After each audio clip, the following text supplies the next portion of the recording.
Estamos preparados? Eu preciso, hoje vai ser um pouco diferente. Por que vai ser um pouco diferente? Porque hoje vai ser quase como que uma aula, um estudo.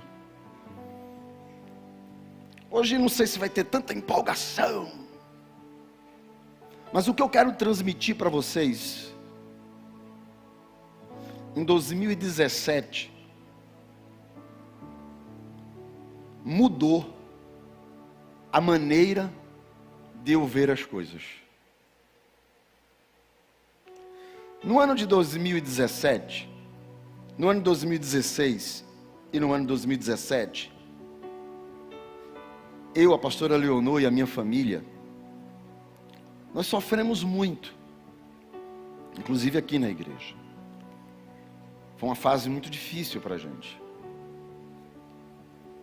E um amigo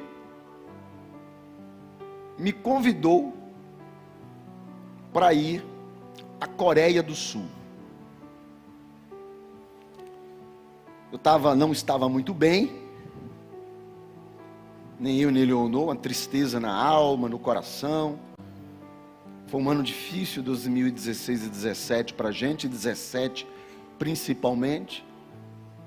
E no final do ano de 2017, entre outubro e novembro, nós fomos à Coreia do Sul. Tem até umas fotos aqui, vou mostrar para vocês as fotos. Vamos ver aqui. Essa daqui é a igreja do Evangelho Pleno. Por que a Coreia do Sul, nós fomos levados ou chamados a ir à Coreia do Sul? Porque a Coreia do Sul é onde tem as maiores igrejas evangélicas do mundo. Essa daqui, por exemplo, que é a igreja do Evangelho Pleno,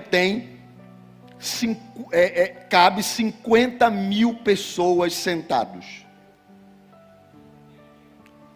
Ela começa o culto dela às 5 horas da manhã, e a cada 1h30 um grupo muda.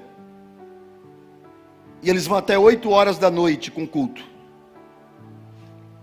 Eles têm 1,5 milhão de crentes só nessa igreja.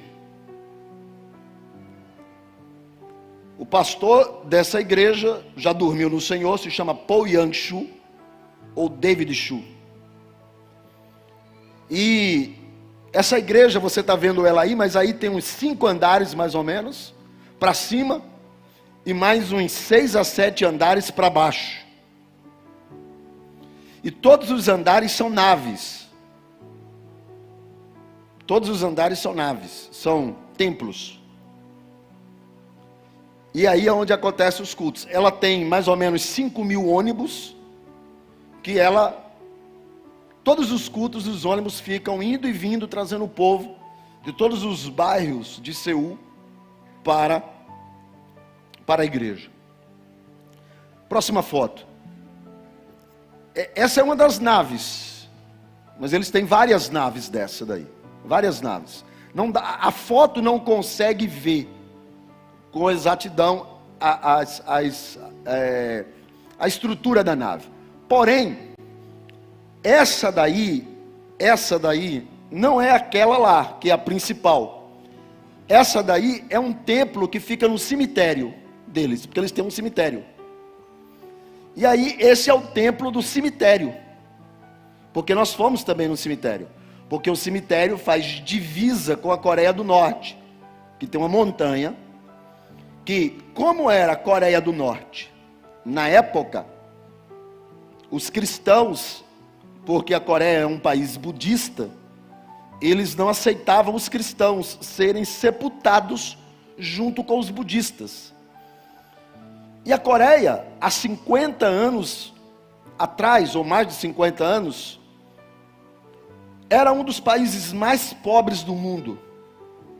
Foi dominado pelo Japão, e na Segunda Guerra Mundial, 80% da população, 80% vivia em favelas, completamente sem ter aonde morar e o que comer. Não havia nem estradas calçadas, era só barro. Isso era a Coreia. Então, quando acaba a Segunda Guerra Mundial, os Estados Unidos faz bases militares na Coreia. E os soldados americanos começaram a evangelizar os coreanos. Os coreanos se converteram e começaram a buscar a Deus. E Deus revelou a alguns pastores princípios da Bíblia, que ao pôr em prática, mudou a Coreia. Mudou uma nação. E como eles não conseguiam sepultar os seus mortos nos mesmos cemitérios dos budistas, eles precisaram criar os cemitérios dele.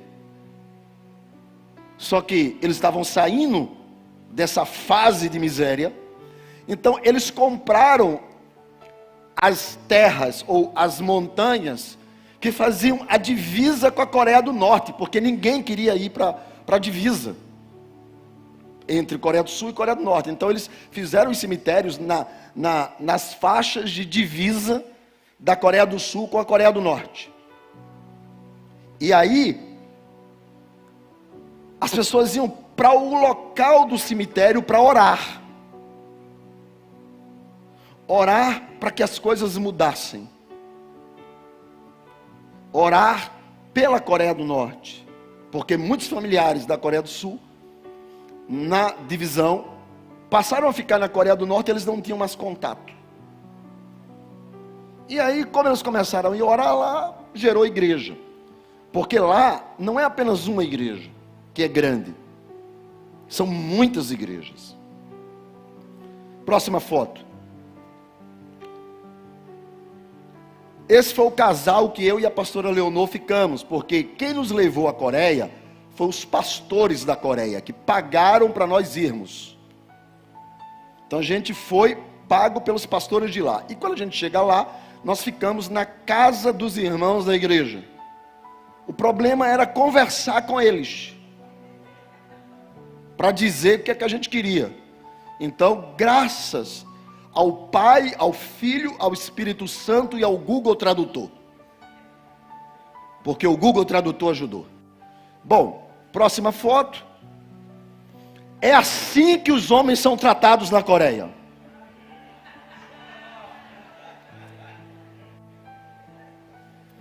Agora, homem que não é homem na Coreia, aí é tratado desse outro jeito.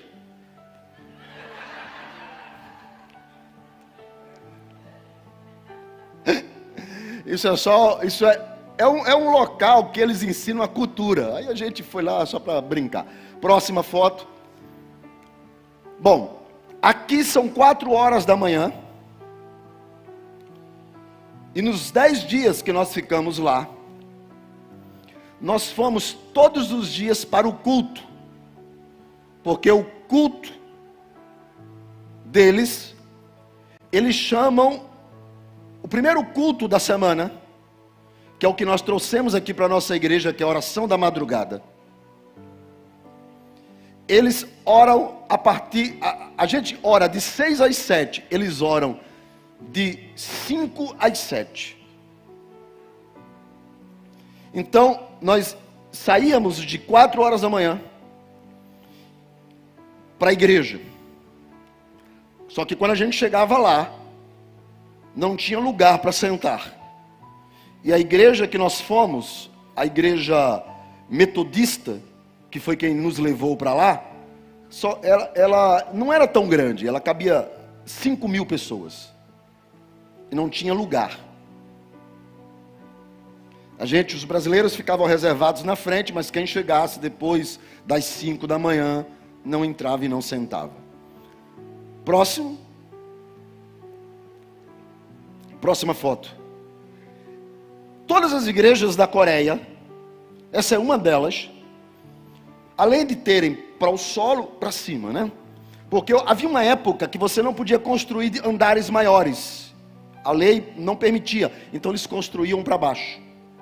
Por isso que 90% das igrejas são subterrâneas. E todas elas têm uma cruz lá em cima. Porque para identificar que é uma igreja cristã. Porque eles também têm mesquita. E eles também têm os templos budistas. E quando a gente estava indo de madrugada, é uma coisa interessante. Porque toda a oração da madrugada, o povo orando de madrugada, quando você passava pelas ruas, pelas avenidas, você via a quantidade de cruz acesa. Era uma imensidão de cruz acesa. Aí você via o volume de igrejas que tem na Coreia. Por fim, próxima foto, ou essa é a última? Bom, nós fomos a divisa não, tem mais duas. Nós fomos a divisa da Coreia do Sul com a Coreia do Norte. O outro lado é a Coreia do Norte. E nós fomos aí para orar. Tá? Próxima foto. Vocês estão vendo aí que aí tem uma montanha. Vocês estão vendo essas casinhas? Essas casinhas são mais de 1000 casinhas dessa no cemitério e nas montanhas. Que o povo entra para orar. Dentro das casinhas. Você vai lá, pega uma chave e entra numa casinha dessa para orar. Você pode passar o dia orando. Tá? Você vai ver. E a casinha é só assim, próxima foto. É só isso aí. É um lugar para você ficar ou sentado de joelho, não fica em pé. E você se tranca aí dentro. Ali é um termostato para frio ou para calor. E toda ela tem uma cruz. Tem gente que passa 2, 3 dias aí dentro orando. Sai, vai no banheiro, faz suas necessidades, que também tem lá, e volta. E eu acho que agora chegamos à última foto. Não, essas são as casinhas ainda. Próxima foto. Bom, o que é isso daí? Isso é um local para você colocar o seu sapato. Porque na Coreia, toda casa que você vai, você tira o sapato antes de entrar. Para você não trazer a sujeira da rua para dentro de casa. E não é diferente em algumas áreas da igreja. Então, essa daí, por exemplo, você vê ali o número de 1 a 157, de 158 a 300 e alguma coisa. Essa daí, todo mundo sabe o seu número. Você recebe um número quando começa a frequentar a igreja. Então você deixa o seu sapato sempre naquela posição. E aí você imagine muitas vezes alguns locais que cabe 10.000 pessoas, tem local para 10.000 sapatos e ninguém perde seu sapato. E na Coreia nós aprendemos muitas coisas. Obrigado. E na Coreia nós aprendemos muitas coisas. E no ano de 2017, eu aprendi um princípio lá. Não apenas o de tirar o sapato quando chega em casa. Hoje, lá em casa, ninguém anda de sapato. Chegou, tira o sapato. Outro dia desse, alguém chegou e falou assim: ah, pastor, mas fulano está aqui na sua casa, não sei o quê, pode entrar com o sapato. Falei, pode não, irmão. Pode não, tira o sapato. Sapato. Tu anda com o teu na tua casa, na minha sem sapato. E tira o sapato. Não é? Minha mulher briga comigo, eu brigo com os outros. Não tem problema. Então, tira o sapato. A gente aprendeu lá. E ele explica por quê. Então, houveram muitas explicações. E entre essas explicações, eu aprendi lá na Coreia um princípio chamado princípio de próton. Princípio de próton. Eu já preguei isso daqui, 2018, 2019, 2020, 2021, 2022, 2023 e 2024. Todo primeiro domingo do ano eu prego o princípio de próton. O que é o princípio de próton? Primeiro eu preciso que você entenda o que é um princípio, porque a Bíblia é um livro de princípios. Um princípio, a própria palavra já diz, é algo que dá início, que dá começo. Princípio, deu começo, é o começo de alguma coisa. E a maneira que começa, ele continua, ele se estabelece. É isso que é princípio na Bíblia. O livro de Gênesis é um livro carregado de princípios. É um livro que traz as primeiras citações. Eu já falei aqui, por exemplo, alguns princípios. Quer ver um princípio da criação? É o seguinte: se você planta uma semente de manga, a árvore que cresce, qual é o tipo de fruta que ela dá? Manga. Por quê?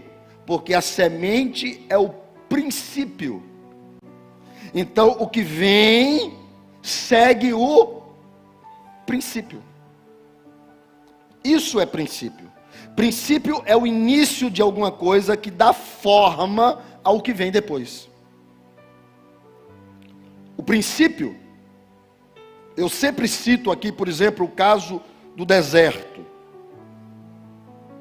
Abraão, antes de gerar Isaac com Sara, ele tenta fazer um atalho, e ele tem um filho com a escrava que se chama Agar, e o menino que nasce é Ismael.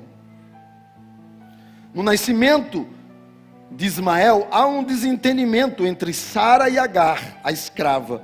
E a escrava pega o menino, Ismael, e foge. E pela primeira vez aparece a palavra deserto na Bíblia. E ela deixa o menino num canto, porque ela sabe que o menino vai morrer. E ela começa a chorar. Aparece um anjo e diz para ela: pegue o menino e volte para Sara, e lá você fique pianinho, porque este menino também será pai de povos, nações também virão dele. Então você volte, eu vou abençoar ele, mas você volte. E ela volta para a tenda de Abraão. O que é que isso significa?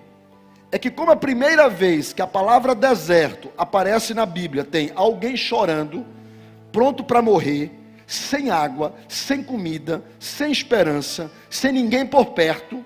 Deserto significa isso. Por isso que quando alguém diz assim, fulano está passando por um deserto, ou seja, é alguma coisa triste, alguma coisa ruim, alguma coisa complicado. Por quê? Porque a primeira vez que a palavra aparece, ela carrega todo o ensino daquilo dali.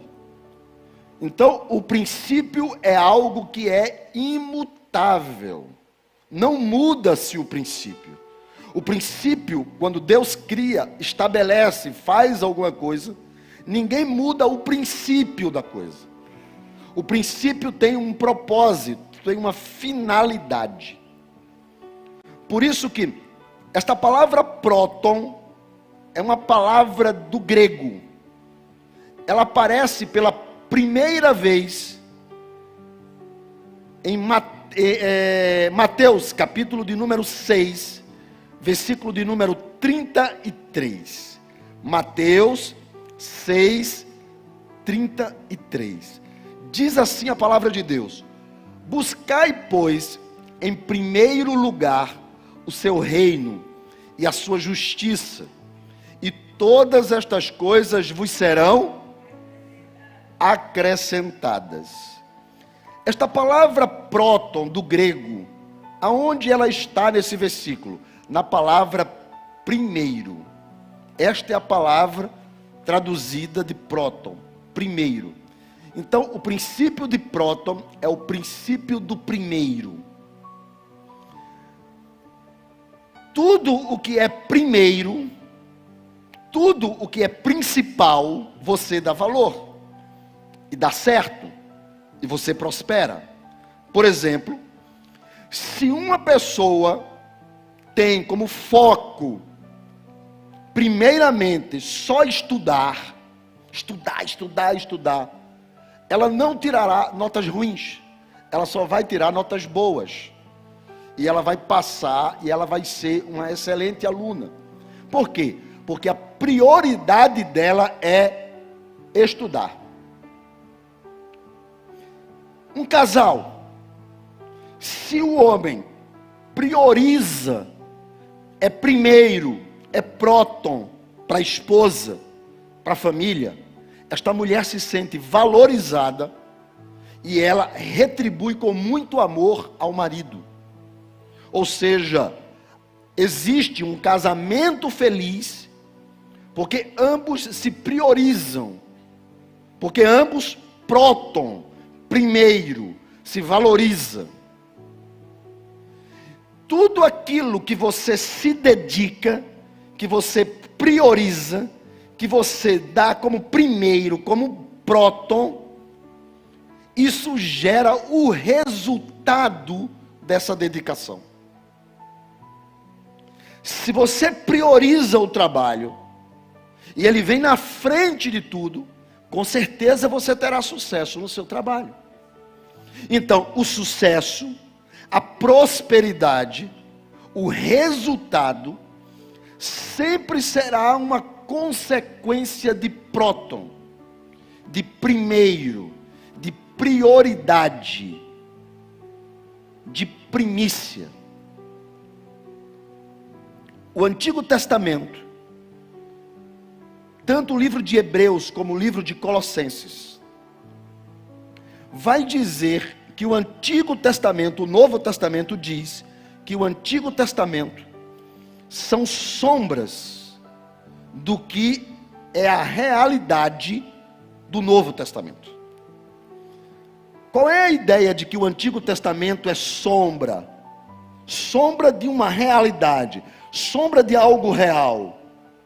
Aqui tem uma pessoa, o sol projeta e faz uma sombra, a sombra da pessoa, mas a realidade não é a sombra, é a pessoa. Sombra não é realidade. Então, o escritor aos Hebreus vai dizer que o Antigo Testamento é uma sombra do Novo, a realidade é o Novo.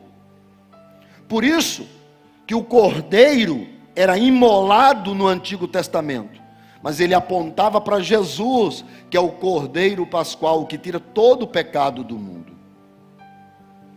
No Antigo Testamento, por exemplo, você teve a Páscoa, a libertação, o sangue nos umbrais da porta, mas apontava para quê? Para a nova aliança, apontava para a ceia, apontava para a nova aliança instituída por Jesus. Então, o Antigo Testamento era uma sombra do Novo.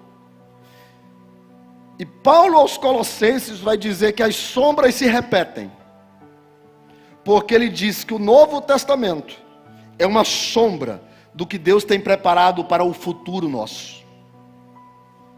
Então, sempre o que nós estamos vivendo agora é uma sombra do futuro. O que eu estou vivendo agora é uma sombra do que vem depois. Ou seja, hoje a minha sombra projeta a minha realidade de amanhã.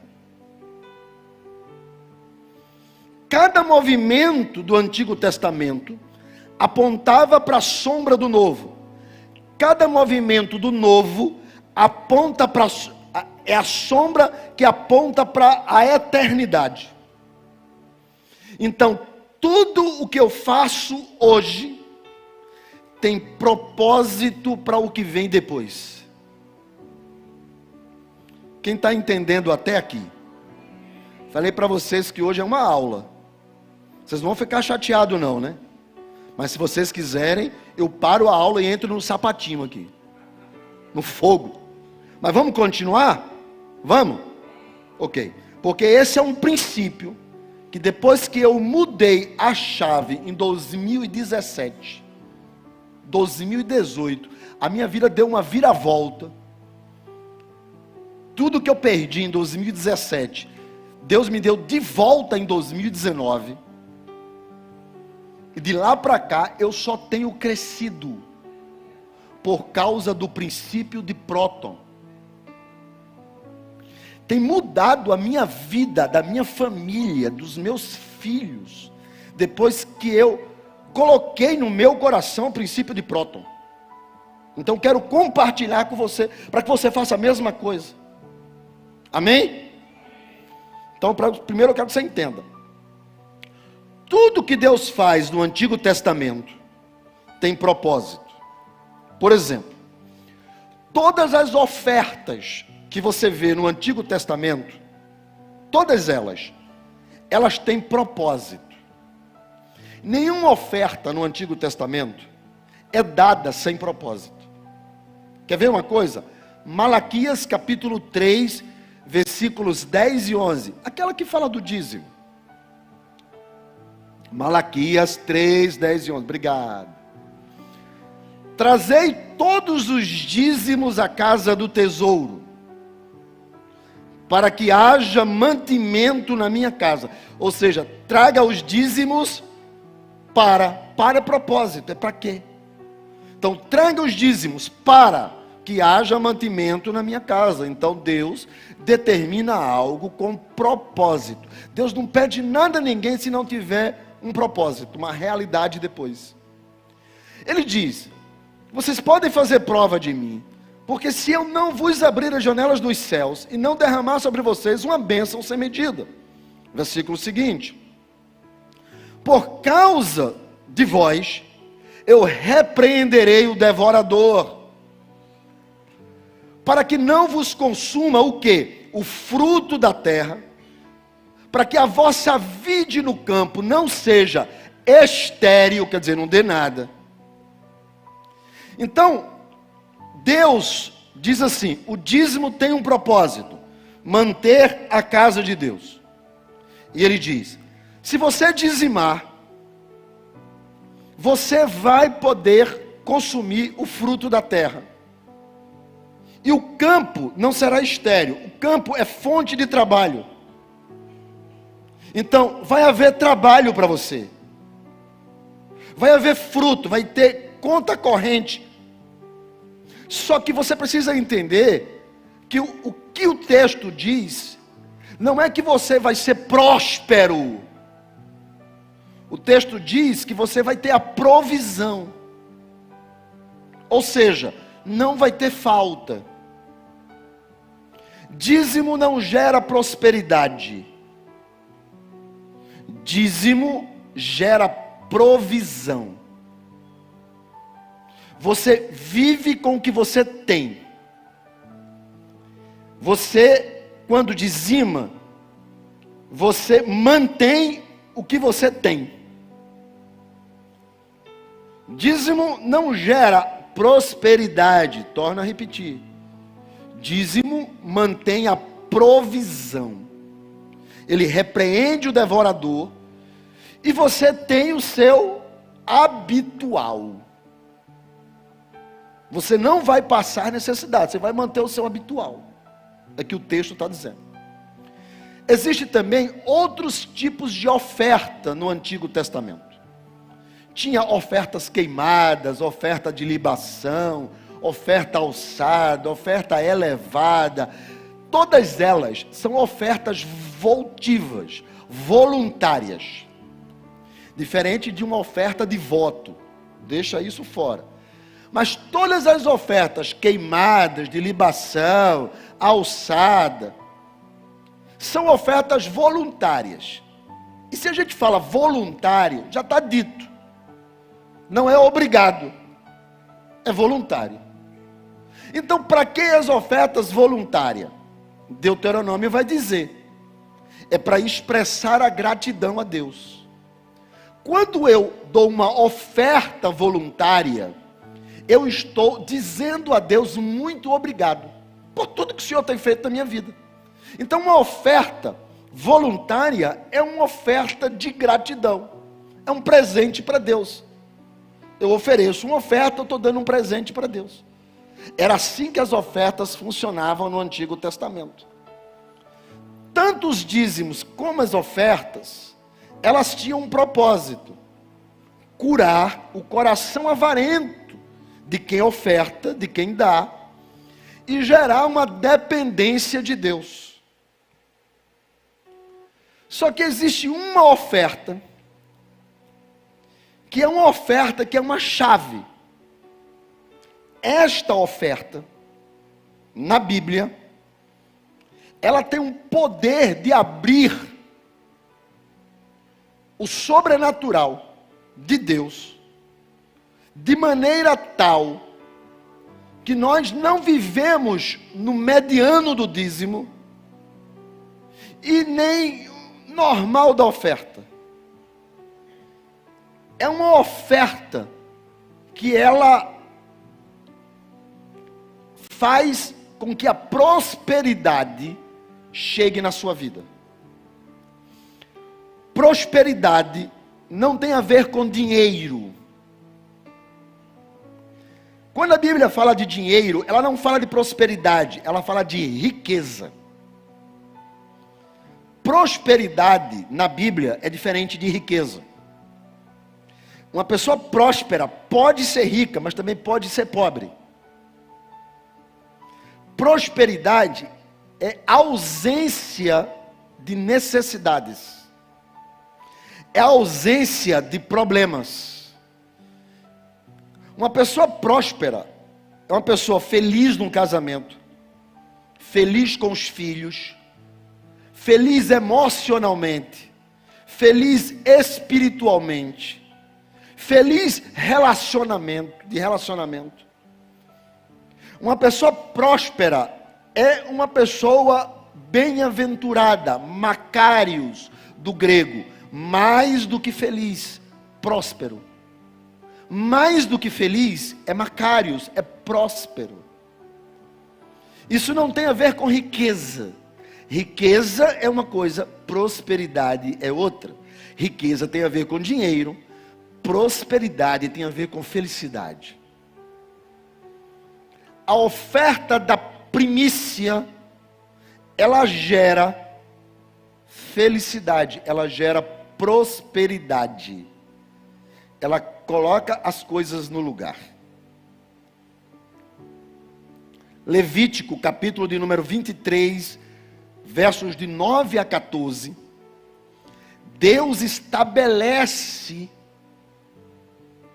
a chamada festa das primícias. Ele diz para Moisés que o povo tem que levar o primeiro feixe da sua colheita. Primeiro feixe. A primeira ovelha da sua cria. Por quê? Porque a cultura daquela época, eles eram agricultores e pecuaristas. Então Deus está dizendo, o primeiro feixe da colheita, a primeira cria do rebanho, vocês têm que trazer para mim. Isso é primícia. E Deus estabelece isso como uma regra, ao ponto que no versículo de número 14 de Levítico 23, ele vai dizer: você não coma nem pão, você não torre o trigo, você nem beba, faça nada, enquanto você não trouxer a primícia. A primícia é tão importante, próton, prioridade, primeiro, é tão importante que ele diz assim: eu estabeleço isso como um estatuto perpétuo, para todas as vossas gerações, por isso que é princípio. Ele diz, o que eu estou dizendo para vocês, é para vocês viverem em todo o tempo. Isso é primícia, é o primeiro, é a prioridade, é próton. Por isso que Tiago 1,18 vai dizer que a igreja é primícia do Senhor. Por que Tiago diz que a igreja é primícia? Porque Tiago está dizendo, a igreja é prioridade de Deus. A igreja vem na frente de qualquer outra coisa que Deus faça. Quando Deus pensa, a igreja está na frente. Então, a ideia de próton, de primeiro, de primícia, ela está distribuída em toda a Bíblia. Por quê? Porque a primícia, o primeiro, próton, ele tem algo que é uma lei de Deus, que está na mão dele, que é imutável. O apóstolo Paulo vai explicar isso em Romanos capítulo 11, verso 16. Olha o que ele diz. Se forem santas as primícias da massa, igualmente será a sua totalidade. Deixa eu te explicar. O apóstolo Paulo está dizendo o seguinte: quando você vai fazer um bolo, você começa por onde? Qual é a primeira coisa que você faz? A massa. Depois você bota para cozinhar, o bolo cresce. Mas primeiro você faz a massa. Ele diz, a massa do bolo, se ela for santa, todo bolo é santo. O apóstolo está dizendo, se a raiz for santa, olha o que é que diz o versículo. Todos os ramos também serão. Qual é o princípio que o apóstolo Paulo está usando aqui? O princípio de próton, o que vem primeiro. O que vem primeiro dá origem a tudo que vem depois. Preste atenção, porque o que eu estou ensinando para vocês aqui vai mudar a vida de muita gente, como mudou a minha. Preste atenção, porque o que eu estou falando hoje, eu só falo uma vez no ano, sempre no primeiro domingo do ano. O que eu estou falando hoje pode abrir uma chave na sua mente e no seu coração. Por isso que eu estou falando bem devagar, tentando explicar. Preste atenção, não se distraia. Porque o princípio que eu estou passando para vocês, quando eu recebi esse princípio na Coreia, eu voltei para o Brasil dizendo assim, a minha vida será próton. E mudou. Mudou. E uma vez por ano eu falo isso. Que é hoje. Então preste atenção. O apóstolo Paulo está dizendo, se a semente tem um propósito, o que vem depois vem igual à semente.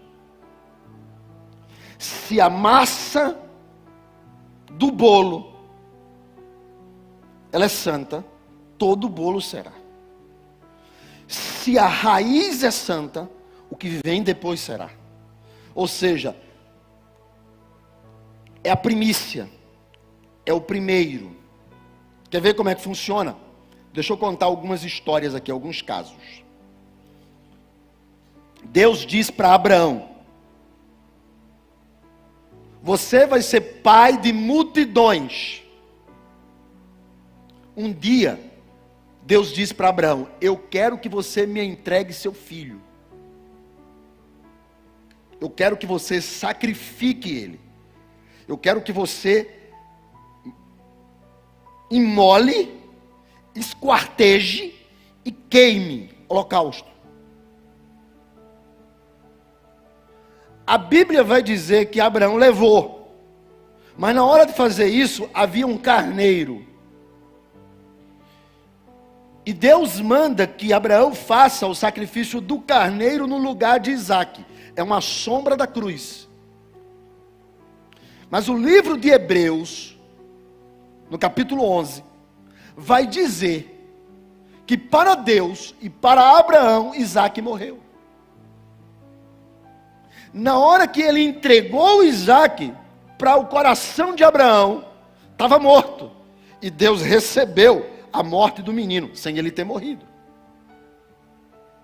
Então, quando Abraão entrega Isaque Abraão está entregando, Gênesis 22:1, o seu primogênito. Porque Deus vai dizer: você vai me oferecer o teu filho, o teu único filho, o teu primogênito. Então, Deus quer o primeiro de Abraão. Deus quer o primeiro. E Abraão entrega o primeiro. O que é que acontece depois disso? Isaac casa, tem filhos. Jacó casa, tem filhos. E daí vem toda a geração de Israel.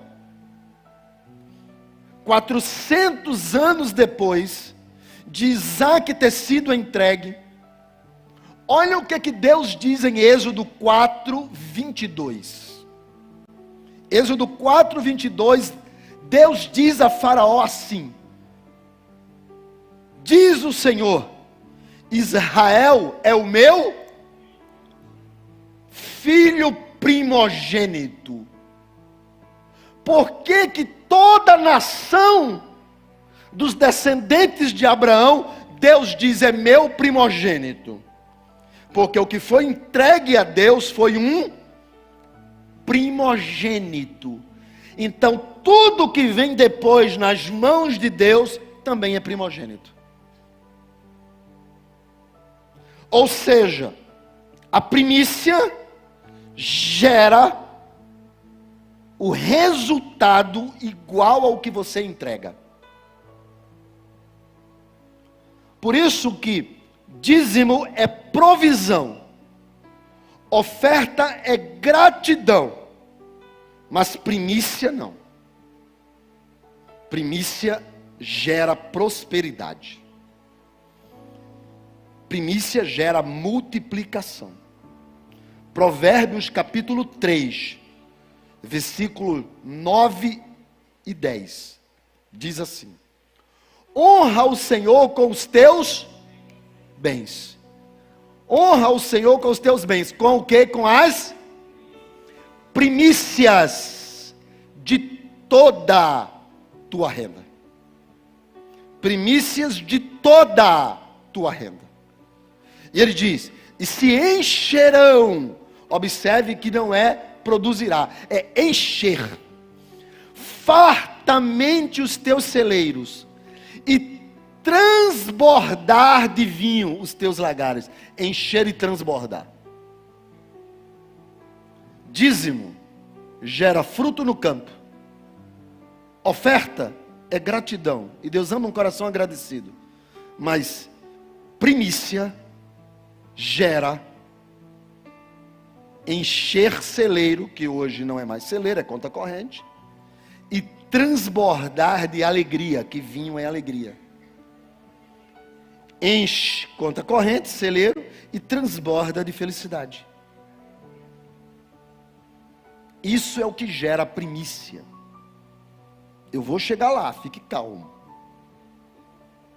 Você vai sair daqui uma outra pessoa hoje. Não havia lei quando Abel e Caim levaram uma oferta para o Senhor. Primícia não é uma ordem de Deus que está em Êxodo, Deuteronômio, Levítico. Não, não é uma ordem, é um princípio. Não havia lei quando houve a oferta de Abel e a oferta de Caim. A Bíblia vai dizer em Gênesis, capítulo de número 4, versículos de número 3, que aconteceu que no fim dos tempos trouxe Caim do fruto da terra uma oferta ao Senhor. Ele trouxe uma oferta ao Senhor. Olhe para esse versículo, por gentileza. Você é inteligente. É ou não é inteligente? É inteligente. Diga a pessoa que está do seu lado: deixa eu ser pastor para descontrair um pouquinho. Vira a pessoa que está do seu lado assim: não conheço ninguém mais inteligente que você.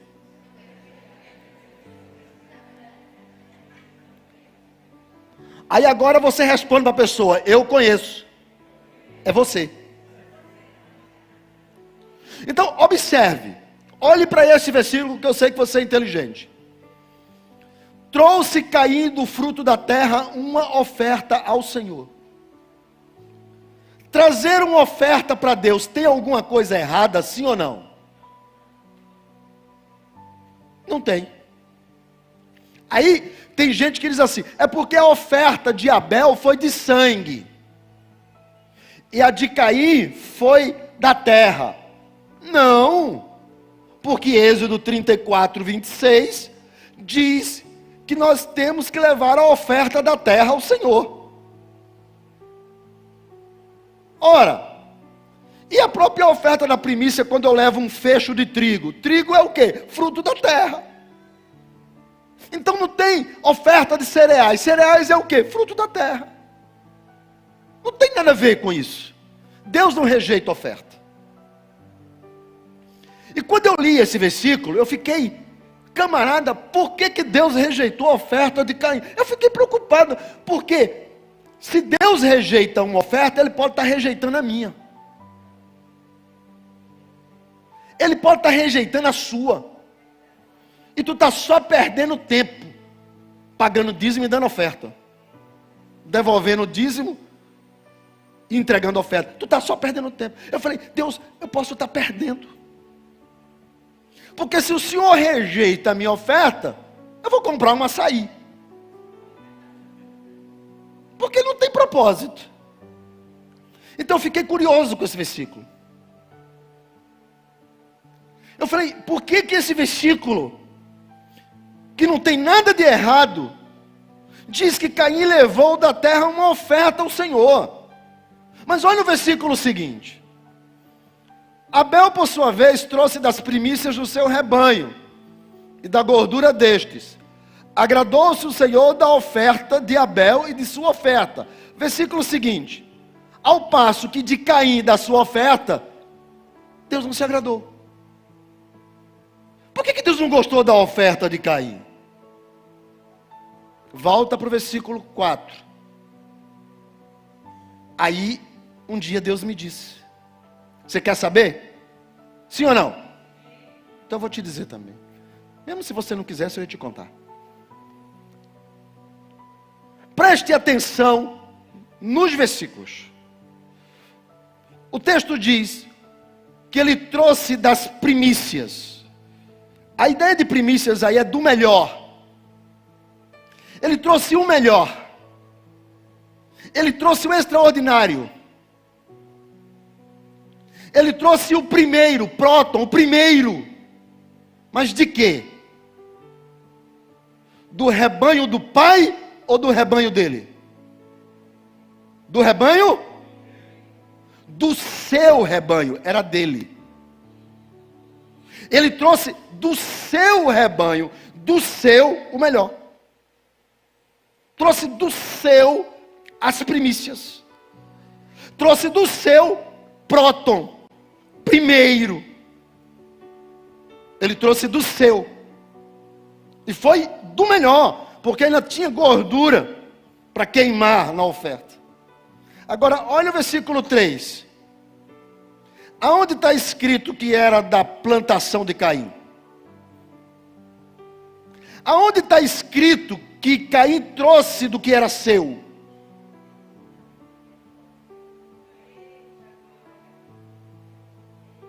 Tem muita gente que quer fazer cumprimento com o chapéu dos outros. Quer dar o que não é seu. Quer ofertar o que não pesa. O que não é sacrifício. O que não dói nele. Porque não é dele mesmo. Conquistar as coisas com aquilo que não é seu é bom. Agora olhe uma coisa. A terra dava fruto normalmente. A terra produzia normalmente. Ele pegou uma manga de um. Pegou um girimum de outro. Pegou, fez um cesto de fruta e levou. Deus disse, eu não sou prioridade na sua vida. Eu não sou importante para você. Eu não sou o primeiro para você. Eu não sou próton. Por isso que Deus não se agradou da oferta de Caim. Porque não trazia, não carregava prioridade. Escute uma coisa. Quando Deus não é prioridade, tudo que vem de você é rejeitado.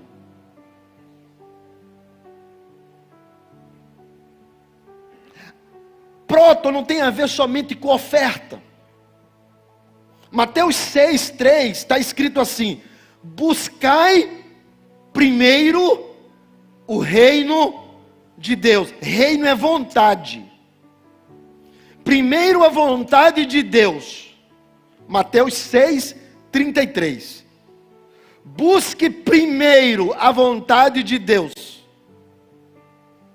Busque primeiro as coisas de Deus.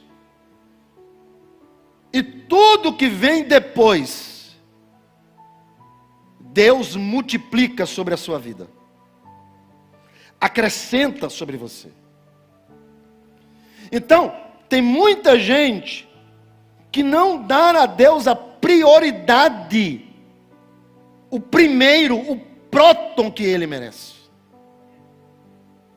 Isso não tem a ver só com oferta. Isso tem a ver com tempo.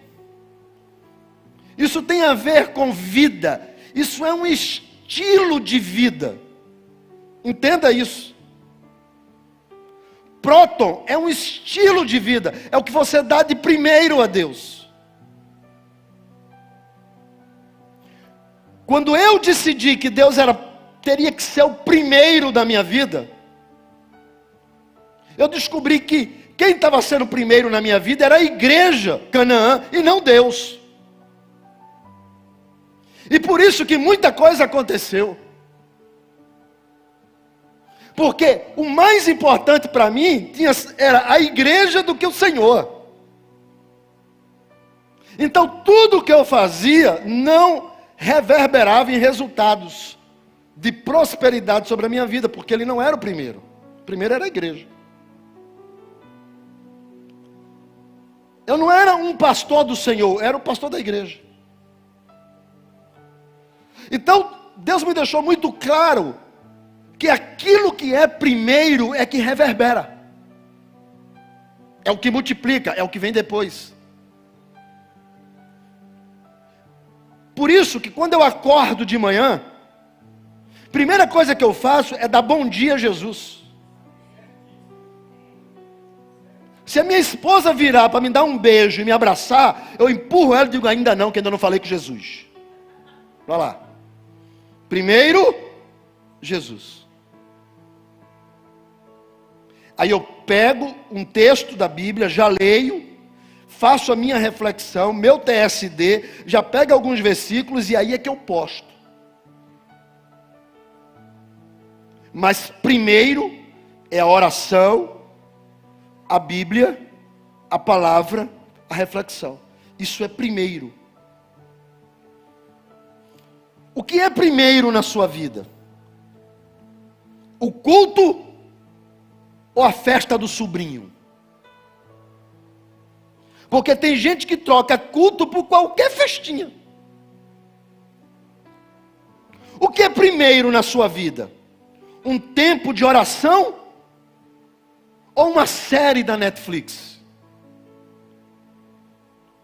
O que é próton na sua vida? O que é primeiro na sua vida? A Bíblia ou o Instagram? O que é primeiro na sua vida? Sua relação com Deus ou as longas conversas pelo WhatsApp? O que vem primeiro? É o GC? É a palavra? Você vai conversar com alguém, você fala primeiro de Jesus ou fala de futebol, de política, de crise econômica, de ganhar dinheiro? E Jesus, se der. Isso não é próton. Isso é fruto da terra. Próton é quando Deus é priorizado. Quando o que você entrega é teu a Ele. Veja o que aconteceu. Esse princípio de primeiro vem o Senhor em tudo. é o que vai te trazer prosperidade. Primeiro o reino, a vontade, as demais coisas serão acrescentadas, não é supridas.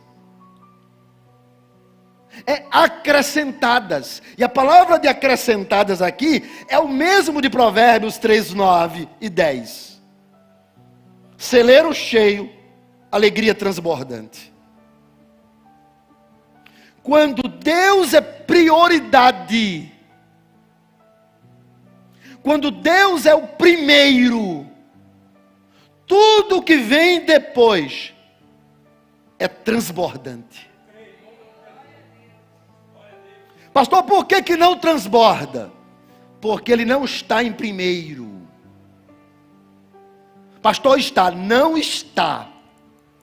Porque se tivesse, e você não estiver vivendo próton, isso daqui é uma mentira.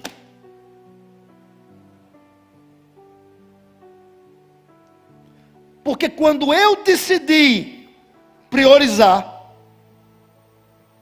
quando eu decidi que, por exemplo, a minha chácara já não era mais importante,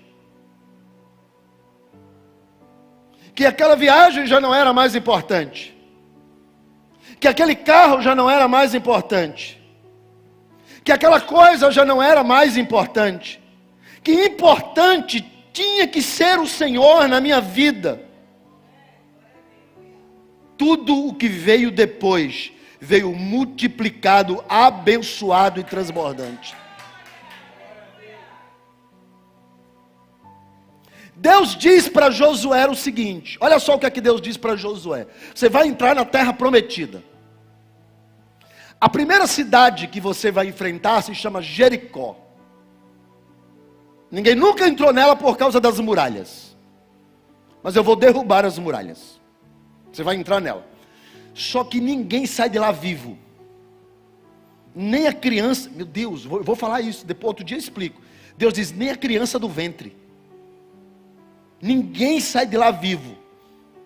Você queima tudo. Queima tudo. Aí, um camarada chamado Acã, no meio da batalha, matando o povo lá, ele vê uma capa. Ele vê uma prata, vê o ouro. Ele fala, isso vai virar fogo. Para que Deus quer, né? Vai virar fogo mesmo. Aí ele pega a capa, o ouro, a prata, os cordões, enrola e leva e esconde na casa dele, na tenda dele. Segunda cidade. A primeira era Jericó. A segunda, quando eles vão para a segunda, eles perdem. Aí Josué vai falar com Deus. Deus, nós perdemos. Aí Deus disse, claro. Eu disse para você que a primeira cidade, próton, primícia, era minha, que era para queimar tudo. Ora, como que é de Deus se vai queimar tudo? Porque Deus não está interessado, meu querido, no valor. Ele não está interessado na prata e no ouro. Ele está interessado se o que é seu, você entrega. Por isso que quando Jesus está na sinagoga, e o povo traz um monte de dinheiro em saco, e uma mulher bota 2 moedas, Jesus disse, ela deu mais que os que levaram um saco de dinheiro. E os apóstolos perguntam, por quê? Porque eles levam a sobra, e ela leva próton, o seu melhor, o seu tudo, o seu primeiro. É uma questão de valorizar o Senhor. É uma questão de respeitar a Ele. Por isso que o texto de Provérbios diz assim, honra, honra, honra ao Senhor com os teus bens, com as primícias de toda sua renda. Então é uma questão de honra a Deus. Isso é próton, é primeiro. Por isso, que a ideia do acrescentar, do próton, Deus estabelece em Israel, que todo aquele que levasse a primeira oferta ao sumo sacerdote, teria a sua colheita multiplicada. O que levasse o primeiro fecho de trigo, eu não estou falando de 10% das sacas, isso é outra coisa. Eu estou falando de um fecho de trigo. Eu não estou falando de você levar todos 10% das suas ovelhas, de crias que você deu naquele ano. Não. Ele tinha que levar somente a primeira ovelha. Não era levar a quantidade de ovelhas que ele deu, era a primeira ovelha. Somente a primeira. Que ele tinha que levar. E por isso, tem muita gente que pega esse princípio de entregar o primeiro e diz assim: a primeira oferta tem que ser do pastor.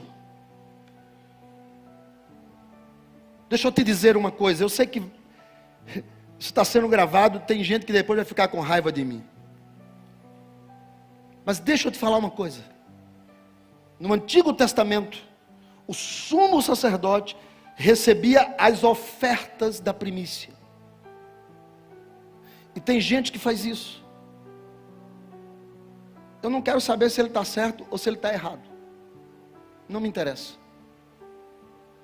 Mas a Bíblia no Novo Testamento vai dizer que pastor vive de prebenda salarial. Ele já tem o salário dele. Pastor não tem que ter oferta de primícia. Não tem que se ofertar em vida de pastor. Quer fazer? Tudo bem, pode fazer, não tem problema. Não tem nada errado nisso. Não tem nada errado.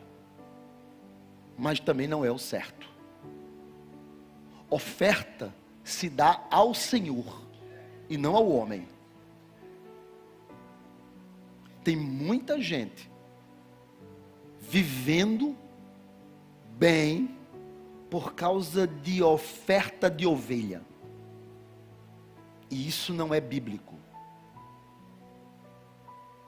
Pastor, existe, a gente pode pegar isso aqui e fazer, porque está escrito que a oferta é para ser dada ao sumo sacerdote. Pois é, Hebreus está dizendo que Jesus, Ele que é, no Novo Testamento, o nosso sumo sacerdote.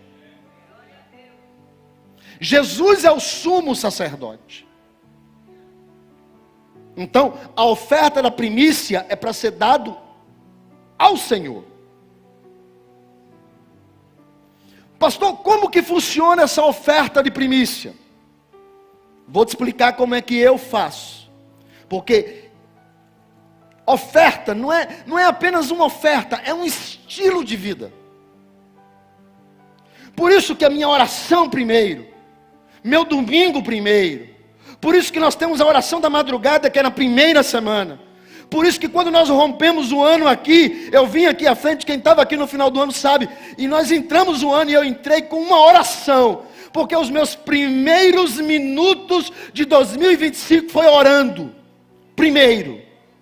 Deus vem primeiro em tudo, na minha casa.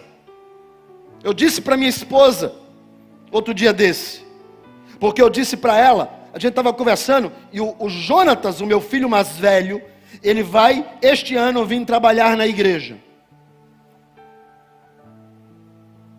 E ela disse, eu já sabia disso.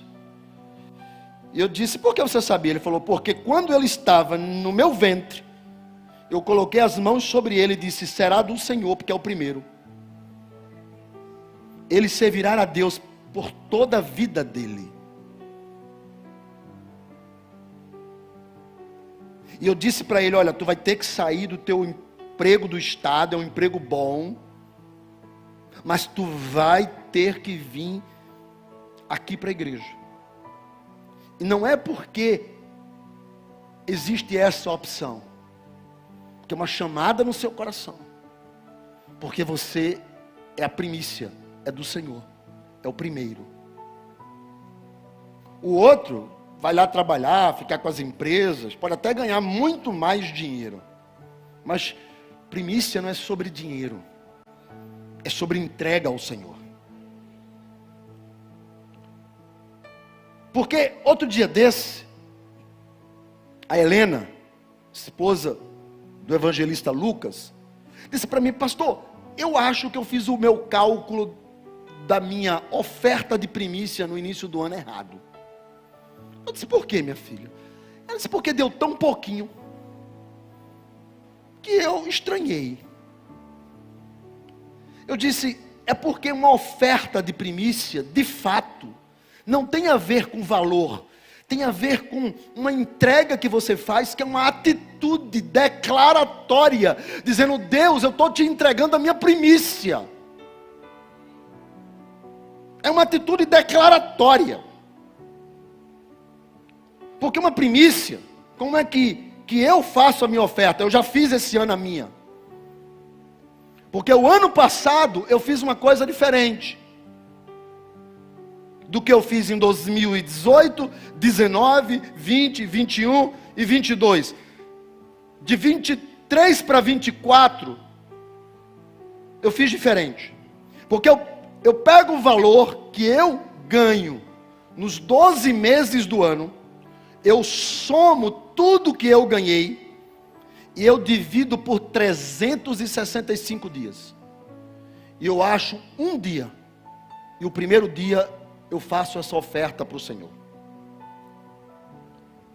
Se alguém ganha, um exemplo, R$2.000, ele multiplica por 12, dá 24 mil. Aí ele bota o 13º e as férias, dá 28.600 aproximadamente. Aí ele divide por 365, dá R$78. Uma irmã disse assim: pastor, eu acho tão pouco, porque eu dou a minha oferta de primícia desde 2 anos atrás. Ele falou hoje de manhã: desde 2 anos atrás que o Senhor me ensinou isso, e Deus tem aberto portas para mim extraordinárias, e eu declarei a Deus que Ele é primeiro na minha vida em tudo, Ele é próton. E todas as vezes que eu dou a oferta de primícia, eu declaro: Deus é próton, Deus é primeiro. Eu disse: amém, irmã. Ela falou: mas eu faço por mês. Todo mês, quando eu recebo, eu tiro meu dízimo e eu divido por 30, acho o valor e eu dou a oferta. Eu falei: não importa, Deus está vendo. Ela falou: mas porque eu acho também tão pouquinho?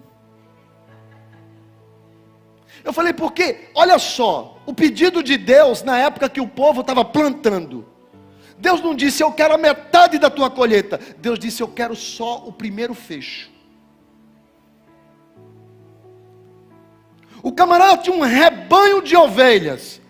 Deus disse: eu não quero todas as crias, mas eu quero a primeira cria. Há um propósito nisso, há um princípio nisso. Aquilo que você entrega primeiro, tudo que vem depois é igual, é multiplicado, é prosperado. Aí o ano passado pensei, porque todo ano eu pego tudo que eu ganho, somo e divido por 365, aí eu acho o meu valor e eu dou a minha primícia. Aí o ano passado, quando saiu o índice, porque eu vivo de aluguéis, eu tenho alguns imóveis alugados, eu vivo disso. Aí, quando saiu o ano passado o índice dos aluguéis 0, falei: eu não vou ter aumento esse ano. Aí eu falei: já sei o que eu vou fazer. Eu falei: Deus, eu vou colocar 20% a mais na primícia. 20% a mais. Aí eu calculei o valor que eu havia recebido no ano anterior e botei 20% a mais. Peguei o total, dividi por 365, achei o meu um dia e botei 20% em cima. E eu disse: Senhor, se a semente é boa, tudo que vem depois também será. E o Senhor é minha prioridade, não é somente nesse envelope aqui. Não é somente nesse envelope aqui que o Senhor é minha prioridade. O Senhor é minha prioridade em tudo. Isso aqui é só uma declaração. Eu estou só declarando o que o Senhor está vendo, o que eu estou vivendo. Quando foi nesse início de ano, para eu calcular a minha primícia, havia aumentado, mesmo sem reajustes de aluguéis, 20%.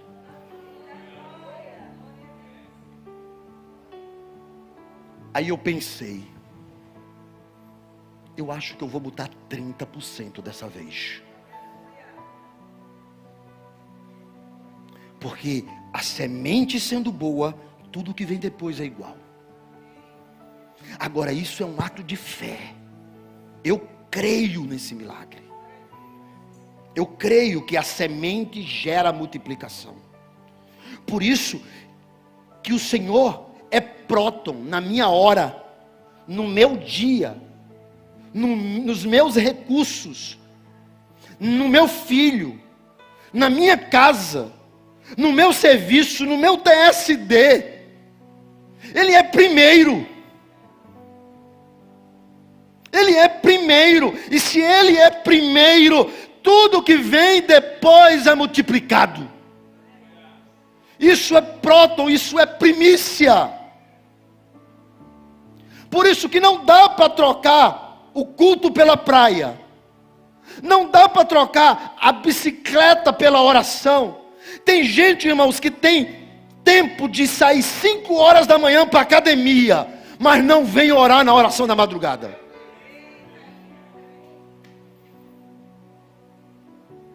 Pastor, e o senhor? Por que o senhor não vem? Não, vem a minha esposa e vem o meu filho.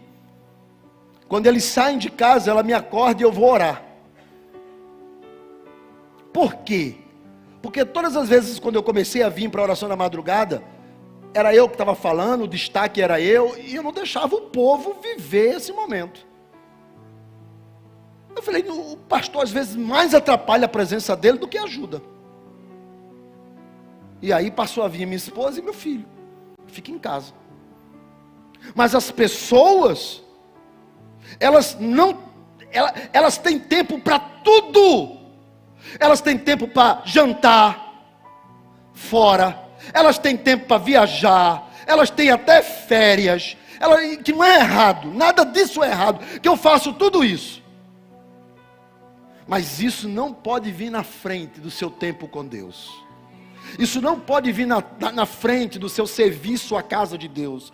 Isso não pode vir na frente do seu voluntariado. Isso não pode vir na frente no seu desejo de buscar a Deus. Isso não pode vir na frente.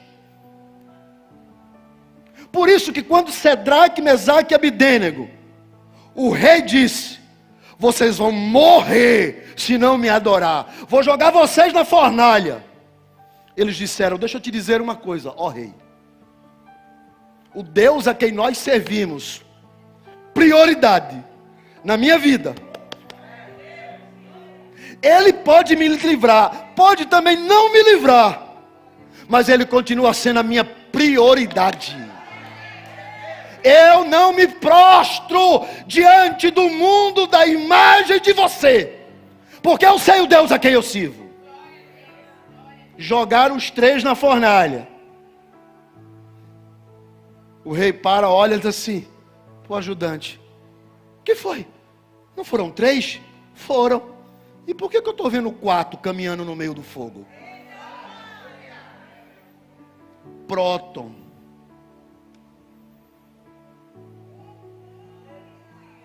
José do Egito. A mulher de Boitifá agarrou ele e disse, vamos meu tesãozinho, deitar comigo na cama? Boitifá não está em casa. Sabe o que é que José responde para ela? Não é sobre trair o teu marido, é sobre eu pecar contra o meu Deus. Ninguém está vendo, mas o Deus a quem eu sirvo é prioridade na minha vida. É próton, é primícia, é o principal, é o primeiro. Por isso que Daniel tinha um cargo na Babilônia, um dos camaradas mais importantes na Babilônia. Eu já passei mais de 20 minutos. Eu posso continuar? Vocês mandaram?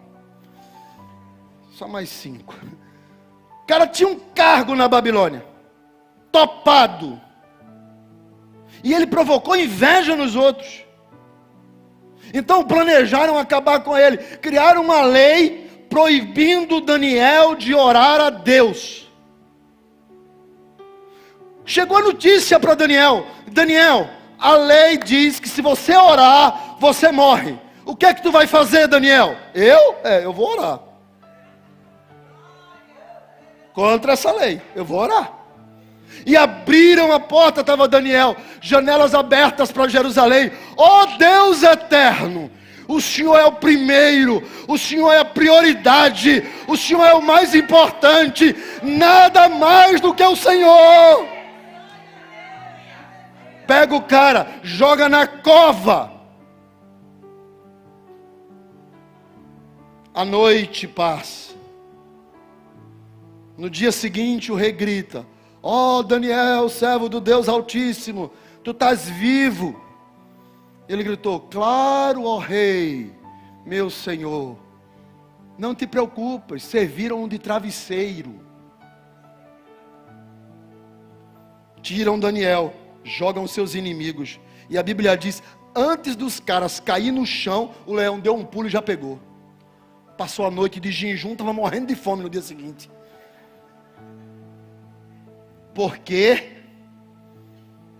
Porque Daniel disse no seu coração: Deus é primeiro na minha vida. Deus é primeiro. Deus é primeiro. Nada vai mudar essa história. Nada vai mudar isso. Deus é primeiro. Deus é primeiro. Deus é primeiro na minha vida. Este ano de 2025, eu vou ter tempo, foco, dedicação para o Senhor. Ele será pronto. Buscai primeiro o reino, e as demais coisas vos serão acrescentadas. Pastor, está faltando ser acrescentado, porque está faltando você priorizar o Senhor.